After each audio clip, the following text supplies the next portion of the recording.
We're coming off of, like, we didn't have any Dodgers baseball last night, which is always a weird night for me. Like, when it's baseball season, like, games all day. Let's go. The moment I get home. So they're gifting us with an earlier game this afternoon. So the moment we get home, it will be on because the Dodgers are playing the Brewers on the road. So we're getting a little earlier game. But Ohtani's last start, we got the full Ohtani experience. We got the 5 scoreless innings, and he lowered his ERA to 0.73. Like, the man just keeps getting better.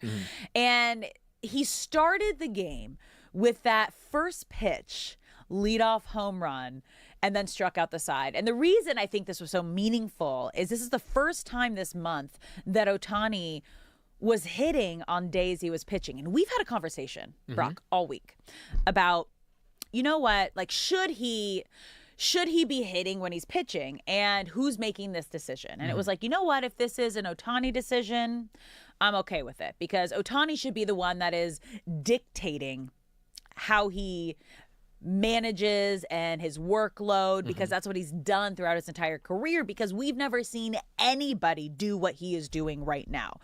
And that's how it's always been. From the moment he came into Major League Baseball, Ohtani has said, this is what I need to be at my best. And he's an MVP. You listen to the unicorn. Things are going pretty well for him. Exactly. And that moment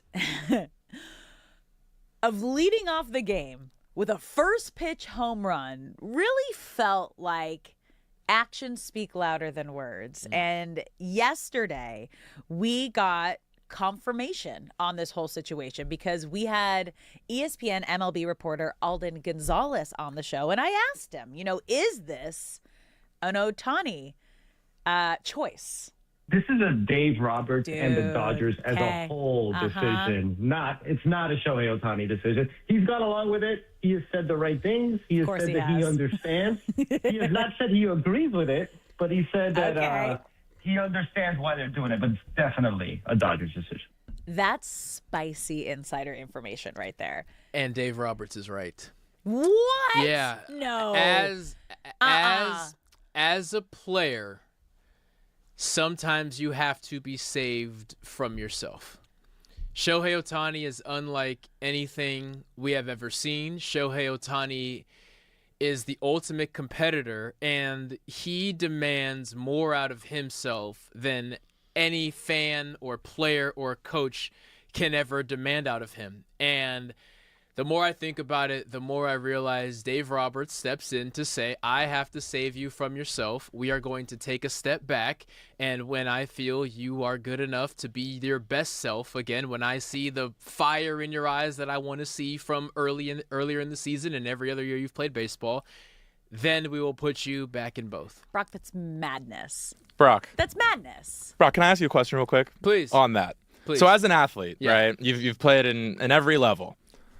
If you had a teammate that is the best at what he does, and you have a coach that's limiting him, but you don't see any apparent reason, you see small reasons, and you're looking at, oh, we want to limit things. We want to make sure that he's good to go for this. Yes. But there's nothing wrong with him. So how would that make you feel as an athlete? As Well, a teammate? Exactly. As an athlete, as a teammate, you're watching that. Yeah. How does that make you feel? The fact that Shohei handled it the way that he did lets me know this is what we think is best for the team. Now, if Shohei, or maybe it's your quarterback, maybe it's your point guard, whoever it is, like, it doesn't even have to be sports specific.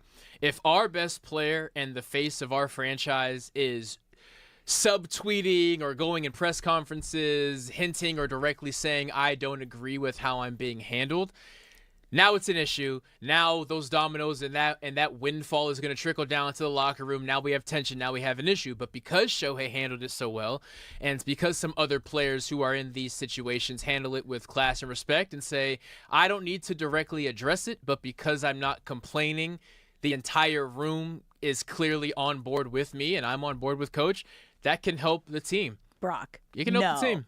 Brock. What we saw in his last outing was him coming to the plate. The first time that he's hitting this month when he's pitching, and blasting a first pitch home run. That is actions speak louder than words. Let me show you why I deserve to be in the lineup while I'm pitching.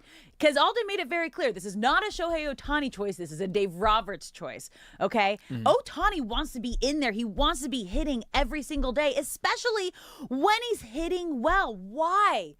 Why would you limit something for someone who has spent his entire two-way career when he's healthy doing this exact thing and hitting while he's pitching and, like, doing it to the best we have ever seen? He literally had the best game, arguably, by an athlete of all time in the playoffs when he hit 3 home runs and struck out 10 in the postseason. Like, there is absolutely no way. No way. And if Dave Ohtani Roberts wants to be in, you leave him in. And Dave Roberts can say, hey, what was the day that the slump was broken? It was hours after I told him and made the decision that, hey, going forward, you're not going to do both. Dave Roberts can say that lack of stress, even that 1% of taking your mind and thinking, okay, let me make the most of this at-bat. Maybe that's the reason. Maybe that was what took him over the hump. It's. I feel that as much credit as we give Shohei Ohtani, who, if he retired right now, he's in the. If Shohei retired 3 years ago, he's in the Hall of Fame. So is Dave Roberts.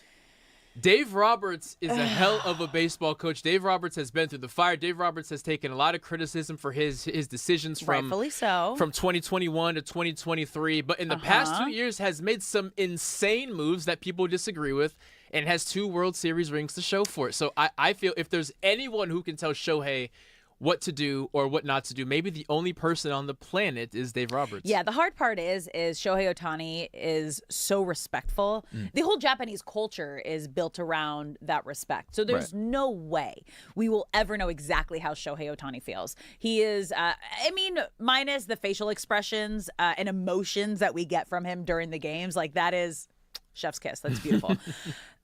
But in terms of agreeing or disagreeing with this situation, what we saw on Wednesday, for him to come out and blast a leadoff home run on a day's pitching, and the first time he was able to do both this month, that was him making a statement. That was him showing everybody, you guys, come on. Come on. Put me in the lineup on days that I'm pitching. And a great coach challenges his athletes. And I feel that we're at a point that Dave Roberts is not going to take credit, just like Shohei is not going to take credit. It's a place of respect and team first, and all we want to do is win and all of that. But as a coach, you motivate guys differently, and there is always a chess match of what we say behind closed doors and what I can say to the media to get to you and what moves I can make to challenge you. Dave Roberts challenged Kyle Tucker by bumping him from batting second to batting fourth. I think he was even batting fifth at one point. Well, yeah, they moved in cleanup. And Kyle Tucker responded. That's a positive thing. And Kyle Tucker but that was a demotion. No. That was a demotion. No. Batting second to batting fifth in the lineup is a demotion. Your heavy hitters are there in the fourth, fifth spot. So this is it's a different mindset. When you're moving around the lineup, it's a different mindset. Hey, you're going to have more support here. I don't see that as a demotion. But I want to ask fans. I want to ask LA, do you agree with Brock and we should let Dave Roberts make this right decision? Or do you agree with me and it should be if Shohei Ohtani wants to be in the lineup and hitting on days that he's pitching, let the man be the two-way superstar unicorn MVP that he is? Cal Tucker. Let's hear from you. Cal Tucker. Let's hear from you, LA. Has one of the hottest bats on the team right now, and it got hot when he got bumped from 2 to 5. No, bumped is not the right word. It's a literal word. No, because we'll do a different show where we really break down like each part and each order in the lineup. I don't think that is a demotion. But right now we actually have a live caller, and we got Chris in LA. Thank you for calling in. How we feeling? What's going on? Hey, thank you both for being here. This is great to have you guys in LA. What's up, Chris? Thank you. Long overdue. You. Hey, I'm going to have to agree with Brock. So two things. What? With the Rams. Oh, okay. We're going back to the Rams. Well, Okay. yeah, both. So I tend to give successful people and organizations the benefit of the doubt because they've shown that they know what they're doing. So as far as Leslie taking Ty Simpson, I don't know what's going on behind the scenes. There's rumors that they may try to get the other big Devontae Adams. No, not Devontae. Brown. So maybe that AJ Brown. Yep. AJ Brown. Maybe that factored in. I don't know what's going on. He's a smart dude. They've won, so I'm okay with that. As far as Dave Roberts, you have to sometimes, as you said, protect the player from themselves. The downside possibly of working him, like, both ends, is later on there is some fatigue. I don't need to challenge him. Dave knows he doesn't need to challenge him. He's already done the best of both sides. So there's no challenge factor. It's all about making sure we limit him so that we know he still has something in the tank later on, because you just never know. So I think there's a perfect balance in there. But I would not overwork him. I would just try to limit him to make sure we have him for when we need, and we have him relatively fresh for when we need him, and that's later on.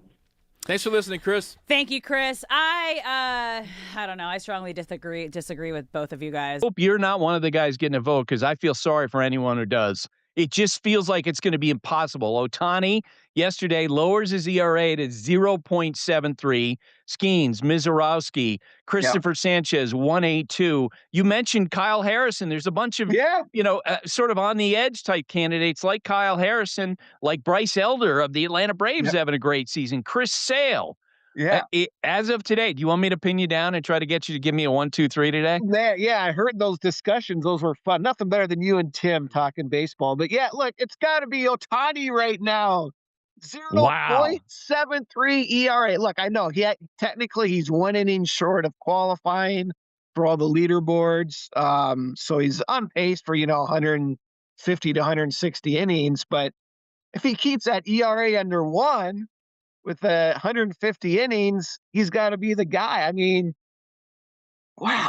First in ERA, first in OPS. Batters hitting 163 against him. But it's Tim's right. This is going to be one of the greatest Cy Young races ever. And last one, there are times like last year we ripped out Rafael Devers for his inflexibility. So what is it like for you to watch Shohei Ohtani do what he does? And how would you describe it from your perspective as someone who understands how hard your game is? It's a little bit of jealousy first, because who wouldn't want to be able to be that good on both sides of the ball? And I'm not talking about defense. I'm talking about pitching. Like he's one of one. I admire and I have an appreciation, especially given how he has started or struggled offensively for his category this year. I just don't think people understand the amount of work it takes to just be a hitter at the big league level, or the amount of work it takes just to be a pitcher at this level. He's doing both. And so to me, it's not a crazy idea that he is struggling in one this year when he really hasn't done both full time since 2024, 23, one of those years, or 24, right. I think it was. So I can imagine it's going to take him a little bit of time to kind of get his bearings underneath him and kind of figure out the right kind of give and take between the two.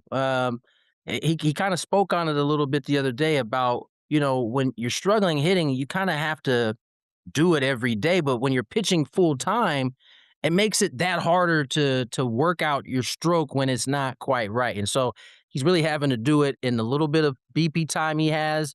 And, in games. And so I think everybody recognizes that he's the one. The bigger question I have, Buster, is do we need to start changing the conversation in terms of what an MVP is? Because at this point, every time he steps on the field, every year he steps on the field, he just has to be adequate in one and great in the other. And that, I would assume, is enough to be an MVP every year. So do we just give him the trophy now every year moving forward, assuming he's adequate in one and great in the other? It's a little bit like Jordan in the NBA in the 90s, right? Right. Okay, we know Jordan's the most valuable player. Let's make it interesting and give it to Karl Malone once in a while, Right. And to do some of the others. Yeah, and I get the feeling, and I'm curious about, again, you understand how hard it is to play the game better than I do, that first off, Dave Roberts has told us he reads everything. Like, he's fully aware of what the conversation is around him.